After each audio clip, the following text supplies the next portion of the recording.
मैं Setu Singh, simple and easy technique for you, मेरा channel का पूरा नाम है। Simple and easy technique for you tense to Setu Singh. आप लोगों के समक्ष क्लास 11th का वीडियो लेकर आया हूं। मई 2 से आप लोगों को क्लास 11th का भी वीडियो हमारे चैनल पे मिलेगा। चूंकि चैनल का नाम काफी लंबा है सेतु सिंह। अगर आप YouTube पे सर्च करेंगे तो आ जाएगा। आप हमारे चैनल को डेली से डेली देखिएगा। लॉकडाउन का भी पीरियड चल रहा है तो ज्यादा बेनिफिट आप ले सकते हैं। हम लोग क्लास 11th के लिए यहाँ पे क्लास प्रारंभ कर रहे हैं। सबसे पहले कि अभी आप 10वीं यानी 10th दे के आए हैं और आगे के लिए मतलब 11th में जाने के लिए तैयार हैं। बहुत से लोग हो सकता है बहुत से टॉपिक पढ़ भी लिए होंगे। तो क्लास 11th को प्रारंभ करने से पहले कुछ बेसिक टर्म्स को हम लोग देख लें कि किस तरह से बढ़ना है गेटवे, क्या क्या मैथमेटिक्स है। इसमें जो 10th तक जो आप पढ़े वहां भी वही सब चैप्टर था। अलजेब्रा आप पढ़े हुए हैं, ट्रिग्नोमेट्री पढ़े हैं, कोऑर्डिनेट ज्योमेट्री पढ़े हैं, प्रोबेबिलिटी पढ़े हैं।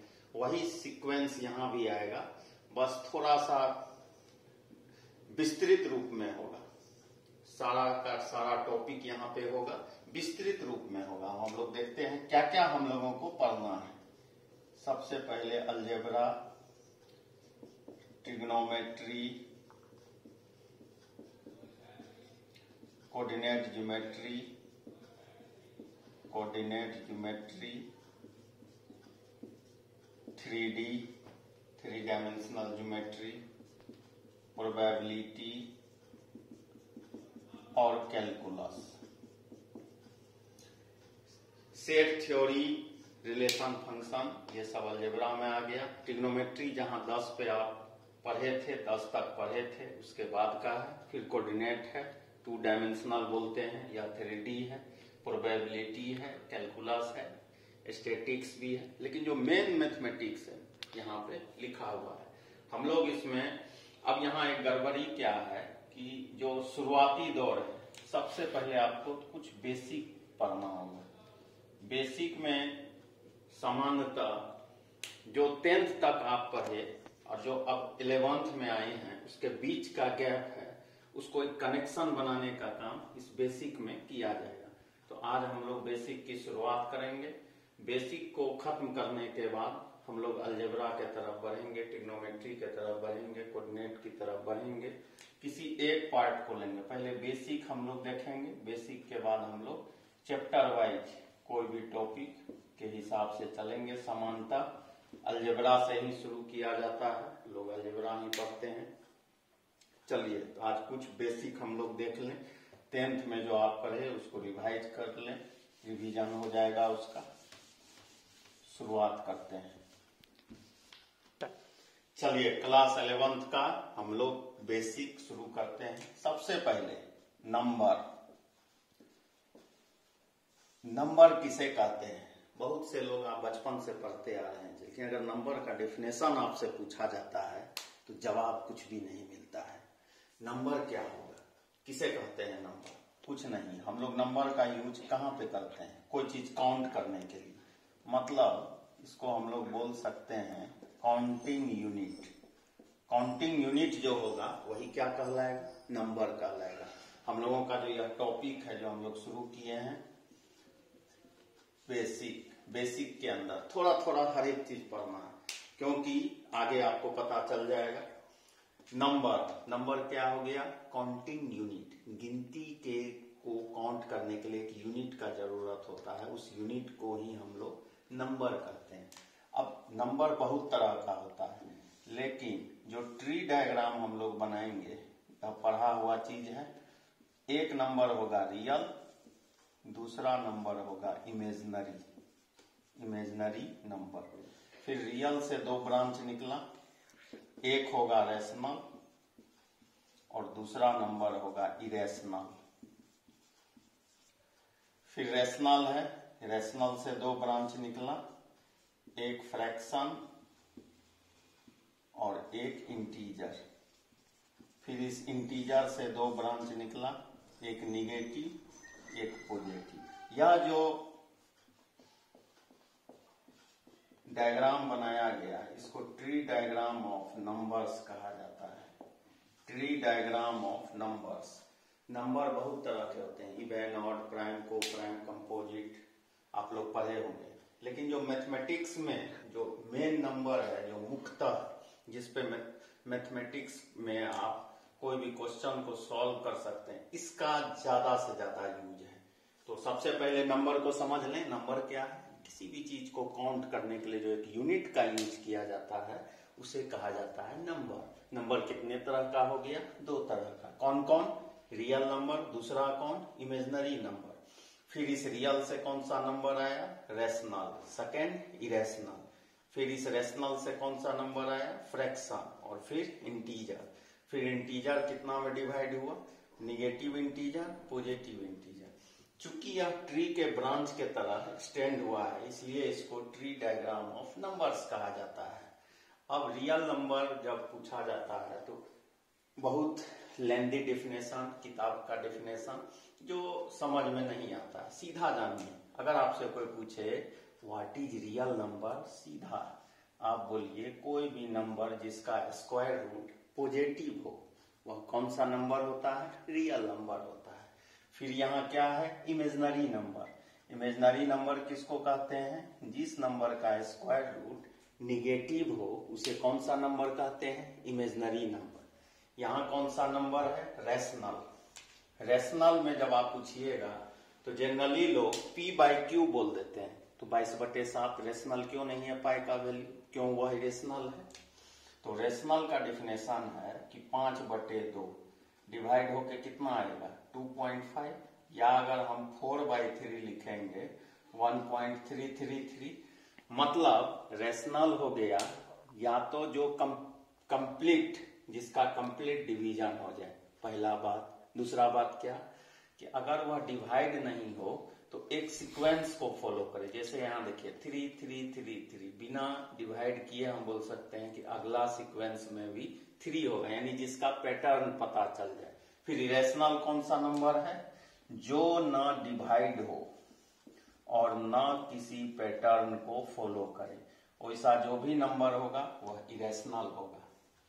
समझ में आ गया बात? जिसका कंप्लीट डिवाइड जिसको नहीं किया जा सके और जो कोई भी पैटर्न को फॉलो नहीं करता हो वह होता है इरेशनल।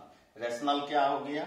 रेशनल हो गया या तो जो नंबर कंप्लीट डिवाइड हो जाए या किसी एक पैटर्न को फॉलो करे, दोनों में से कोई एक, तो वह नंबर हो जाएगा रेशनल। फ्रैक्शन आपको पता होगा, p/q के टर्म में जो नंबर हो उसे फ्रैक्शन कहते हैं। मतलब numerator denominator, antecedent consequent, first term second term. Integer पता है जहां पे डिनोमिनेटर का वैल्यू 1 हो। इंटीजर नेगेटिव भी हो सकता है, इंटीजर पॉजिटिव भी हो सकता है। जीरो को लेके बहुत लोग कंफ्यूज हो जाते हैं कि जीरो इंटीजर है। Yes, zero is a integer but it is neither positive not negative. तो यह ट्री डायग्राम का सीक्वेंस है, ट्री डायग्राम का यह ब्रांच है। इसको उम्मीद करते हैं कि नंबर के बारे में आप समझ गए होंगे हर एक चीज को। इसको जल्द से जल्द उतार लीजिए।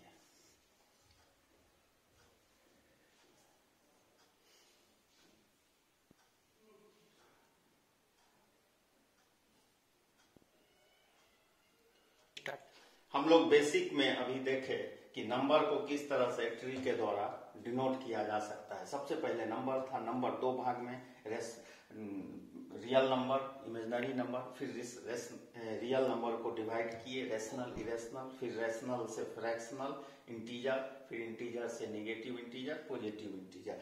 जीरो क्या है? जीरो के बारे में हम लोग जाने कि ना या पॉजिटिव है ना नेगेटिव है, इसे न्यूट्रल बोला जाता है। अब थोड़ा सा इक्वेशन के बारे में जाए। आपसे अगर कोई पूछ दे व्हाट इज इक्वेशन, इक्वेशन क्या होता है? कुछ नहीं है। आप बाजार गए होंगे, सब्जी खरीदे होंगे, तराजू लिया होता है, जो लेफ्ट साइड बट होता है, राइट साइड जो ऑब्जेक्ट आप खरीदते हैं, सपोज सब्जी खरीद रहे हैं, वह रखा होता है, उसे वह बैलेंस बना के दिखाता है। वही बैलेंस जो वह करता है, मतलब वह इक्वेशन बना रहा है, आपको दिखा दिया, इक्वेशन बन गया, यानी बराबर है तो आप समझ जाते हैं जितना का बट है 2 kg उधर है तो 2 kg का इधर समान है तो वह बैलेंस है। मतलब अगर इसे हम इस तरह से समझें, यह तराजू है, यह अगर लेफ्ट हैंड साइड है और यह राइट हैंड साइड है, दोनों इक्वल होता है तो इसको इक्वेशन कहते हैं। तराजू के एग्जांपल से हम लोग इसको समझे, इक्वेशन है मतलब weight of LHS is equal to weight of RHS अगर है तो वह इक्वेशन है। और LHS में हर एक कंपोनेंट RHS के हर एक कंपोनेंट से बैलेंस होता है। कैसे कैसे नहीं समझ में आया? सपोज कीजिए कहीं 4x इक्वल टू 20 लिखा है, आपसे कोई पूछ दिया इसका क्या मतलब है, हम लोग बोल देते हैं x इक्वल टू 5 बोल के निकल जाते हैं। इसका मतलब है कि जो लेफ्ट साइड का वैल्यू है वो राइट साइड के बराबर होगा, क्योंकि या तो इक्वेशन है तो बैलेंस होगा। इसको इस तरह से समझिए, 4x को ऐसा लिखा जा सकता है, क्या लिखा जा सकता है, 4x को जोड़ेंगे तो कितना होगा, 4x होगा। 20 को 4 पार्टीशन किए, 5 5 5 5, हर एक x का वैल्यू, यहाँ ध्यान दीजिएगा, हर एक x का वैल्यू कितना हो गया, 5 हो गया।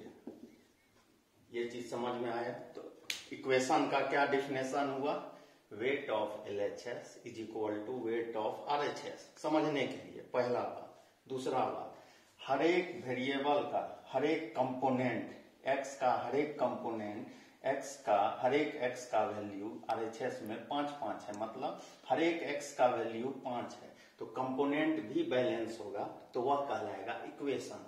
अब इक्वेशन कितना तरह का हम लोग देखेंगे, 4 तरह का इक्वेशन हम लोग देखेंगे। कौन कौन सा मैं यहाँ लिख रहा हूँ। सबसे पहला है लीनियर, फिर हम लोग देखेंगे क्वाड्रेटिक, फिर हम लोग देखेंगे क्यूबिक, फिर हम लोग देखेंगे बाय क्वाड्रेटिक।